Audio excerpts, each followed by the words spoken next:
नमस्ते, मैं हूं संजय दीक्षित और आप देख रहे हैं दी जयपुर डायलॉग्स। जैसे जैसे राम मंदिर के उद्घाटन का दिन निकट आता जा रहा है, वैसे वैसे हमारे पंचमक्कारों का तो जो हो रहा है वो हो रहा है, लेकिन जो राजनीतिक पार्टियां हैं, विशेषकर कांग्रेस, उनकी दुर्दशा देखते बनती है। अब उनके ये समझ में नहीं आ रहा है कि सोनिया गांधी को और खड़गे जी को जो इनविटेशन मिला है, जो आमंत्रण मिला है राम मंदिर की प्राण प्रतिष्ठा में भाग लेने का, उसका क्या करें।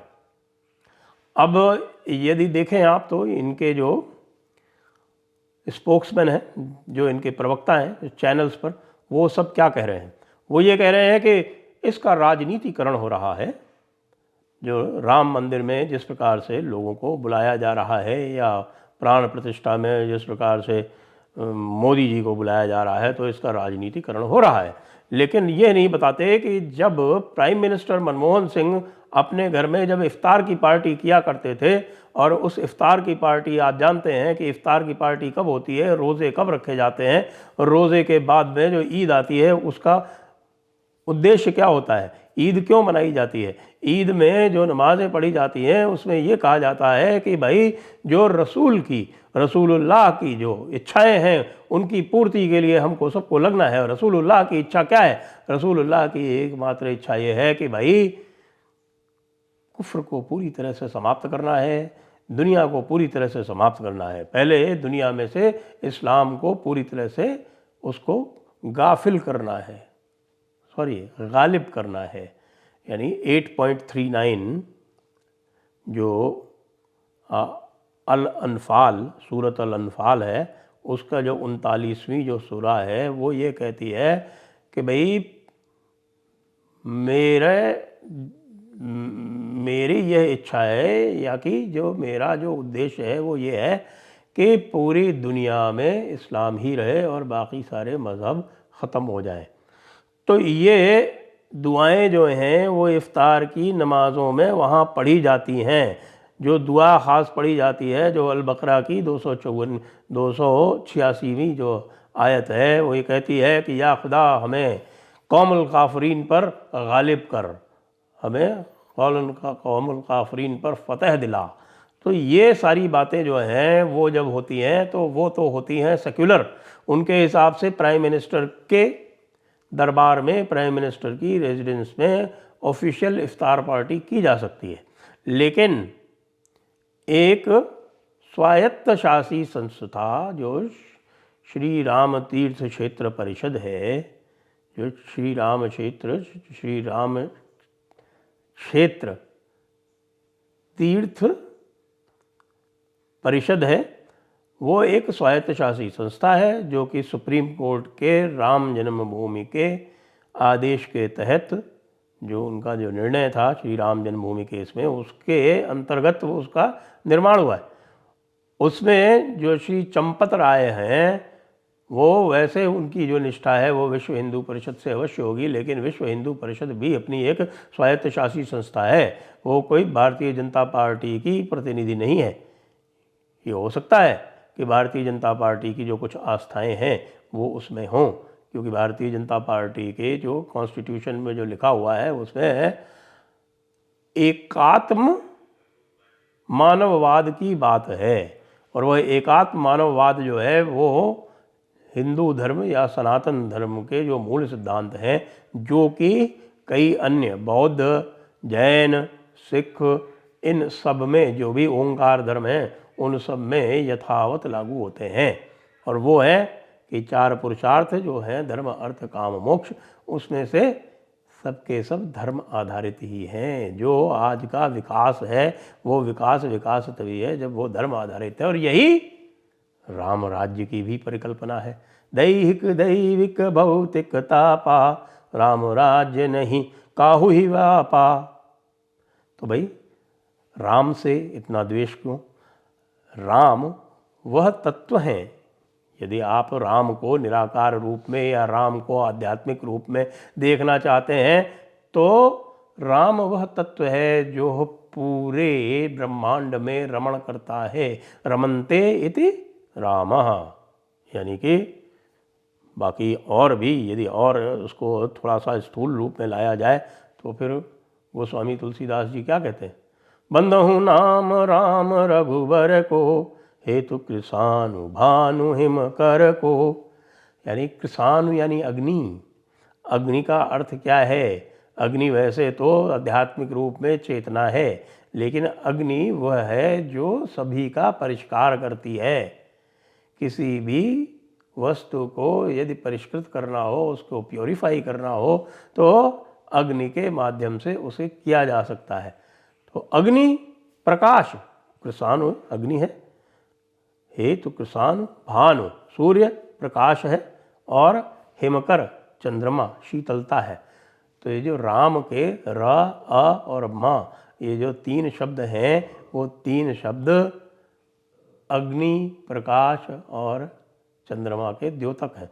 तो इस प्रकार का जो राम का एक, मैं कहूँ कि फैलाव है, जो यदि आप इसको कॉन्सेप्ट के रूप में भी लेना चाहें, यानी कि अध्यात्म के रूप में लेना चाहें, तो भी यह है। और वैसे यदि आप पूरी तरह से स्थूल रूप में लेना चाहें तो राम एक अनन्य महापुरुष हैं, और यदि देवता के रूप में लेना चाहें तो राम की लीला तो आपके सबके सामने है ही। अब समस्या यह है कि जो इनके जो मुख्य दार्शनिक हैं कांग्रेस पार्टी के विशेषकर से, उनका नाम है राहुल गांधी उर्फ पप्पू। राहुल गांधी ने कल ऐसी एक महान बात कही जिसको सुनकर मैं तो भाई पूरी तरह से अपनी जो भी पुस्तक और अपना जो भी थोड़ा बहुत मैंने कोई ज्ञान किताबें पढ़ पढ़ के अर्जित किया है, पोथी पढ़ पढ़ के किया है, तो पोथी पढ़ पढ़ के जो भी ज्ञान अर्जित किया है और थोड़ा बहुत प्रयास किया है कि भाई थोड़ा भाई अनुभव भी हो जाए, उसमें सफलता असफलता जो है वो हम यहाँ उसकी चर्चा नहीं कर सकते हैं। लेकिन जो ज्ञान राहुल गांधी ने कल दिया उसको सुन के तो भाई मैं तो हतप्रभ रह गया।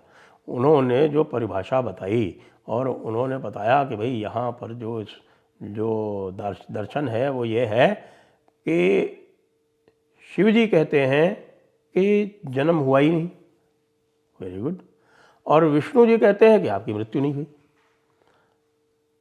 अब शिव जी और विष्णु जी अलग अलग क्या बातें कहते हैं, कम से कम पुनर्जन्म के बारे में, और संसार यानी जो हमारी जो परिकल्पना है संसार की, संसरति इति संसार, जो नित्य चलायमान है, जिसका कभी अंत नहीं होता, वह संसार है। यदि जब तक आप संसार में हैं तब तक लगातार आप घूम घूम के यहाँ वापस आते रहेंगे, जिसको हम कहते हैं cyclical time, the concept of cyclical time, चक्रीय समय का सिद्धांत।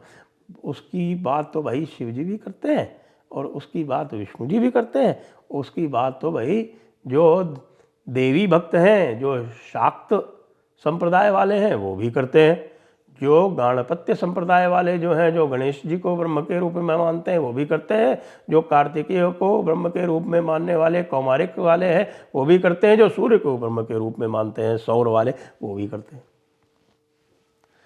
तो जहाँ तक यह जो सारा का सारा जो सिद्धांत है, अब शैव सिद्धांतों में भी भाई द्रविड़ शैव सिद्धांत है, कश्मीर शैव सिद्धांत है, सभी में अब कश्मीर शैव सिद्धांत में तो अद्वैत वेदांत का ही एक रूप है कश्मीर शैव सिद्धांत।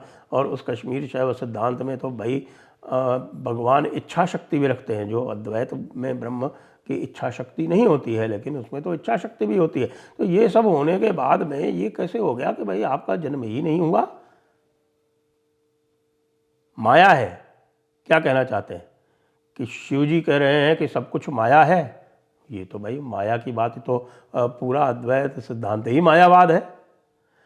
तो हमारी तो भाई समझ में नहीं आया। आप लोगों में से जिसकी भी समझ में आ गया हो कि भाई हमारे राहुल गांधी जी क्या कहना चाह रहे हैं, वो आप कृपया नीचे हमारे जो कमेंट्स में है वो अवश्य लिख दें, जिससे हो सकता है कि थोड़ा बहुत हमारे कहीं समझने में कमी रह गई हो तो हम समझ जाए।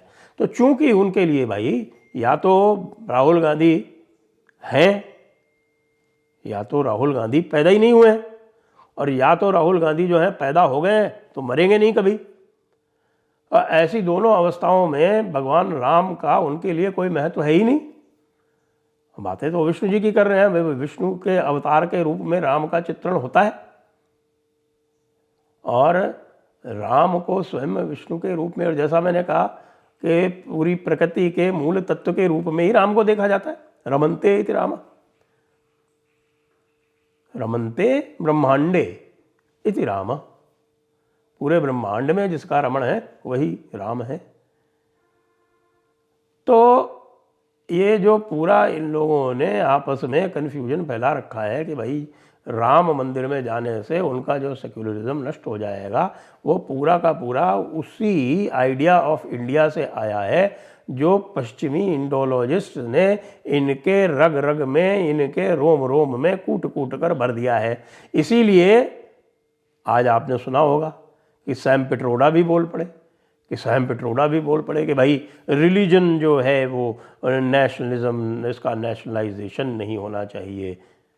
रिलीजन का नेशनलाइजेशन, एकात्म मानववाद एक बार पढ़ो सैम पिट्रोडा, और यह जानो कि जो भारत की जो विकास की अवधारणा है वो प्योर मटीरियलिज्म नहीं है। और आप ये किसी भी विद्वान दार्शनिक के दर्शन में देख सकते हैं। ज़्यादा दूर पीछे ना जाएं तो स्वामी विवेकानंद से यदि आरंभ करेंगे तो आपको स्वामी विवेकानंद में, श्री अरबिंदो में, रमण महर्षि में, यहाँ तक कि वर्तमान में भी यदि आप जो है हमारे मॉडर्न गुरुज उनकी भी जो बात करेंगे तो वो सब आपको बताएंगे कि विकास की अवधारणा केवल और केवल स्थूल और केवल भौतिक नहीं है।